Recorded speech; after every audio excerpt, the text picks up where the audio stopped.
Before cities had towers, before justice had names, there lived a man who dared to write the first law. Not with a sword, but with a reed pressed into clay. His name was Hammurabi, the king of Babylon nearly 400 years ago, a ruler who built not just walls, but a sense of right and wrong, a man who carved oaths between king and people into stone so that no age could forget. Tonight, you will hear his story, from the dawn of conscience, where justice was born not from fear, but from wisdom. Close your eyes, listen deeply, and imagine the flickering firelight by the ziggurat, as the voice of Hammurabi whispers through time, the dream of the world's first lawgiver. The land between two rivers. Before Hammurabi was born, Babylon was still just a modest city-state in the vast land between the Tigris and Euphrates rivers. At that time, the great power belonged to other empires like Assyria in the north, Elam in the east, and Larsa in the south. But Babylon had something else: peace, discipline, and ambition. Farmers tended their crops along canal banks. Priests recorded the heavens in clay tablets, and in the center of the city, a small royal family carried the hope of turning Babylon into a true kingdom. The boy and the stars. The young Hammurabi was not raised like a conqueror. His childhood was spent listening to the stars, learning from temple priests about the orbits of planets and the rhythm of rainfall. He often sat on the steps of Marduk's temple, silently observing how people came to settle disputes. He would listen to old men argue about fields, traders fight over weights, or women seek fairness in dowries. The boy didn't yet speak much, but he watched and remembered. One night a priest told him, "The sky has rules. The river has rules, Dak, but people need someone to write them down." Hammurabi didn't answer. He just looked up at the endless sky, wondering if one day he would be that someone. The death of a father, the burden of rule. When Hammurabi was in his early 20s, his father, King Sin-Muballit, fell ill. The court was divided. Some nobles feared the son was too young, too soft, too thoughtful. But when the king died, Hammurabi stood before the altar, held the royal scepter, and made a single vow: "I will not be the strongest king, but I will be the fairest." And so began his reign, not with war, but with silence. He reorganized land records, listened to village elders, and walked the streets at night without crown or escort, just to listen. It was not the way of kings, but it was the beginning of something greater. Part 2, the strictness of a young king. Laws born from listening. In the second year of his reign, Hammurabi still had not raised an army, nor built any new temples. But he had already begun to change Babylon in ways no one expected. He summoned scribes, not to record victories, but to listen to complaints, from farmers who lost land, from merchants cheated in trade, from women denied their inheritance. Then he said something that startled the entire court. A law is not for the strong to remain strong, but for the weak to stop being silent. So, line by line, Hammurabi began drafting rules, not for war, but for living. The judge's throne. Instead of a throne of gold, Hammurabi built a judge's seat at the foot of Marduk's temple. There, every seventh day, he listened personally to 3 types of cases: land, family, and honor. He did not raise his voice. He did not show emotion. But each verdict was final and precise. If a man dug a canal and flooded a neighbor's field, he must repay the harvest. If a merchant used false weights, his license was burned. If a son struck his father, he was exiled from the house. Hammurabi said, "Justice must be clear, not cruel, swift, not vengeful, and known to all." People began to gather outside the temple just to watch him speak, whispers of admiration rising like incense in the warm air. Enemies in the shadows, but not everyone rejoiced. To the south, the powerful city-state of Larsa began to see Babylon's growing order as a threat. Its king, Rim-Sin, ruled by force, and laughed at a king who ruled by scroll. And even within Babylon, some nobles whispered that Hammurabi's kindness would invite weakness. That, without swords, his rule would not last. Hammurabi heard it all, but said nothing.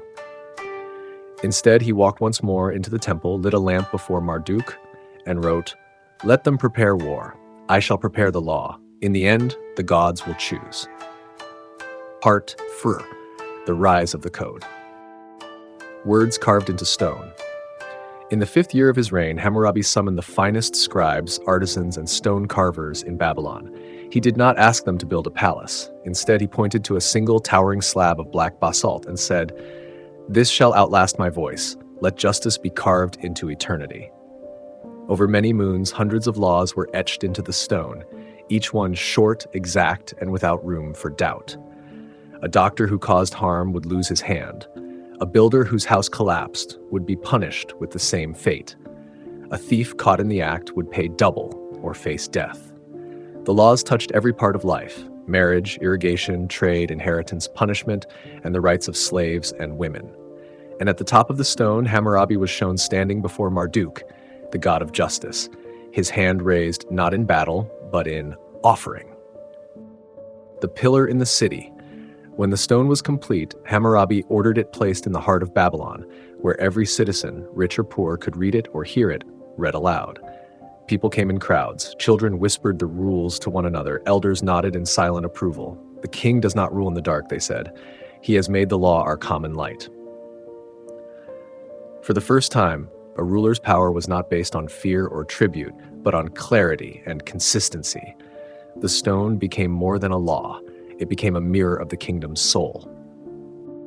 A letter to the future. On the final line of the code, Hammurabi had the scribes inscribe a prayer, not for his own name, but for those who would come long after him. Let the oppressed who sees this stone say, "May Hammurabi, king of justice, shine upon me." Let no one erase these words. Let no one change the law with the dust of power. The stone stood in the square for years, then centuries, and even when Babylon fell, it remained, buried, lost, waiting for the world to remember what one man had written in fire and faith. The war that could not be avoided. The storm on the horizon. Even as peace reigned in Babylon, dark clouds gathered in the east. Elam, a neighboring kingdom with jealous eyes, sent spies disguised as merchants. They mapped the Euphrates crossings, counted Babylon's grain stores, and whispered in the ears of restless cities. Hammurabi listened, quietly. He did not send armies, he sent scribes. "Bring me the names of every river god worshipped in the borderlands," he said. "I want to speak their language before I lift a sword." His advisors were uneasy. "Sire, they arm themselves while we debate." But Hammurabi raised his hand. "Words written on stone will not hold if the borders bleed." The ultimatum from Elam. One night under torchlight, a messenger from Elam arrived, bearing a scroll sealed with crimson wax. The scroll read, "To Hammurabi, whose stones speak more than his soldiers, lay down your forges, open your storehouses, and send your tribute, or we shall teach Babylon the language of ash." There was silence in the court. No voice dared speak until Hammurabi stood, walked to the edge of the torchlight, and said, "So be it. Let the law go to war." The battle beneath the walls. The armies met in the dry season near the ruined city of Kish. Elam brought chariots and iron. Babylon brought spears, slings, and resolve. But the battle was not decided by numbers. It turned when Hammurabi rode to the front, raised a copy of the law code above his head, and shouted, "This land is ruled by justice. Let no invader walk upon it." His men roared. Even the wind changed, and when the dust settled, Babylon stood victorious, but not without loss. 4. Justice after victory. Hammurabi did not burn, he did not enslave its people. Instead, he summoned their elders, showed them the stone, and read aloud, "Even the defeated deserve law. Even the stranger deserves fairness." He appointed governors from both nations. He rebuilt wells and roads, and he sent one of his own sons to marry the daughter of the Elamite king. Thus, peace was not imposed. It was planted like a seed watered by respect. Part 5. The Trials of Justice. When the people speak. After the war, Babylon grew, not just in size, but in voice. People came from distant lands seeking protection under Hammurabi's law. Farmers, merchants, potters, mothers, all with their own disputes, grievances, and cries for fairness. The court square, once quiet, now buzzed like a hive. The scribes wrote day and night. "My neighbor stole my ox. My daughter was promised but not wed. The scales at the market lie." Justice, once carved in stone, now had to speak through people's pain. A mother's plea. One morning, a veiled woman stepped forward, trembling. In her arms was a boy, injured and silent. She knelt before the king. "O Hammurabi, king of justice, my husband died in the war. His brother claimed our home. He struck my son and cast us out." The crowd held its breath. Hammurabi did not speak immediately. He motioned for the boy. He touched the bruise on the child's cheek. Then he turned to the scribes and ordered, "Fetch the brother." By dusk, the man stood trembling before the court.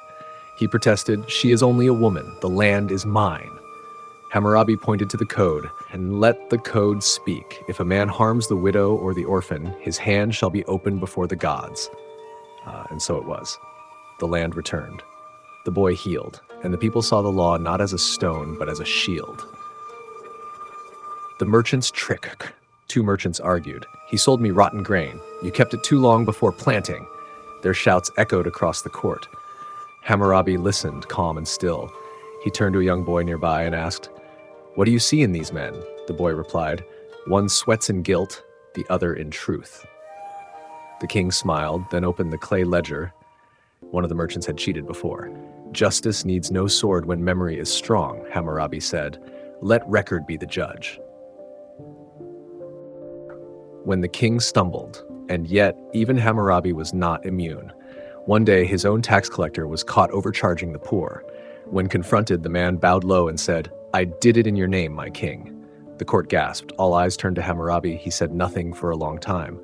Then he stood, walked to the great stone stele, and struck it with his ring. No name, king or not, stands above the law. He stripped the man of his title and sent him to labor among those he had cheated. That day, the people whispered, "The law is not the king, but the king bows to the law." Part C, the Temple of the Poor. Voices beneath the ziggurat. At the foot of the towering ziggurat of Babylon, where priests in white robes chanted ancient hymns and nobles walked with pride, a different voice began to rise. It was not the voice of kings or scribes, but of the common people, potters, street singers, sick children, widows with eyes like dry riverbeds. They gathered by the outer wall not to worship with gold, but to ask for warmth, food, and hope. And the priests, they closed the gates, citing law and purity. To Hammurabi walks the dust. One evening, as the wind carried the scent of the Tigris through narrow alleys, Hammurabi left the palace alone in a dark wool cloak. He walked past markets and potters, past beggars and dancers, until he stood beside the people at the temple wall. A girl offered him a piece of barley bread. A man with only one leg shared his blanket. Hammurabi said softly, "How can gods dwell in golden halls while their people sleep beneath the sky?" The next morning, he summoned the high priest. New law for the forgotten. In the court before hundreds, Hammurabi read a new decree. Let the temple have 2 gates, one for the gods and one for the poor. Let a priest be chosen not by lineage, but by mercy. Let there be bread for every hungry mouth that kneels. There was silence, then murmurs, then cheers, and so it was. A second entrance was built, with no gold, no marble, but wide and open, and filled with clay benches and fire pits. The poor called it the People's Wing. 4. The Song of the Clay Bowl. Later, a woman who once wept outside the temple became its cook. She carved her story into a clay bowl and placed it near the entrance. It read, "Once I begged, now I feed. This is Hammurabi's law." Travelers from afar came not just for justice, but to see the king who fed the hungry and made temples for both gods and men. Part Sev, Lessons from Fire and the Well. 1. The Judgment of the Gods. One afternoon, a trial was held in the central plaza. A man was accused of theft. He claimed innocence, but the merchant who lost gold insisted he was guilty. There was no witness, no proof, only tears and anger. Hammurabi stood silently, then raised his hand. Let the gods decide. Bring him to the river." This was the ancient test. If the accused jumped into the sacred river and survived, he was innocent. If he drowned, the gods had judged him guilty. People whispered, afraid. The man stepped into the current. He prayed, and somehow, against the pull of the current, he swam to the other side. The crowd gasped. Hammurabi nodded. Let it be known, justice belongs to both earth and heaven. The fire that spoke. Later that season, fire broke out in a pottery quarter. Flames swallowed homes, and people cried out for help. Hammurabi arrived barefoot, carrying water with the others. His guards tried to stop him. He refused. After the fire, he stood before a pile of broken clay and ashes. He said, "A law that does not protect the weak is ash. A king who does not walk among the flames is no king. He ordered every home rebuilt at the state's expense, and that each family receive tools and grains to begin again. Number 3, the well of shared water. In the dry southern fields, 2 villages fought over a single well. At dawn, Hammurabi rode there himself. He watched as women fought for jars of water, as children cried in thirst. He sat beneath the sun and listened to both sides. Then he took a stick and drew a line in the dirt. This well will have hours, from sunrise to noon for the east, from noon to nightfall for the west, and the land in between, shared for gathering, not fighting. The people bowed. The king who hears the earth. That night, Hammurabi returned to his chambers and wrote with slow, deliberate hands. Let no law favor one man over another, for the earth gives no favorites. And let rulers listen, not to voices of gold or blood, but to the sound of water, fire, and footsteps in the dust. And that was how the king became not only a lawgiver, but a listener of the land. Part Vrate, the scribe for generations to come. The decision to write in stone. One morning, Hammurabi stood alone in the central temple courtyard. He gazed at the stone slabs lined up by the stone masons, cold, hard basalt waiting to be shaped. He whispered to himself, "Words fade, parchment burns, but stone endures."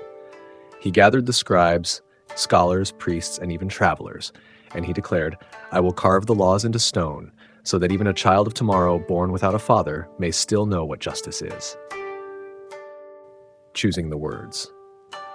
For 40 days and nights, Hammurabi met with his advisors. He did not simply dictate, he questioned, he debated.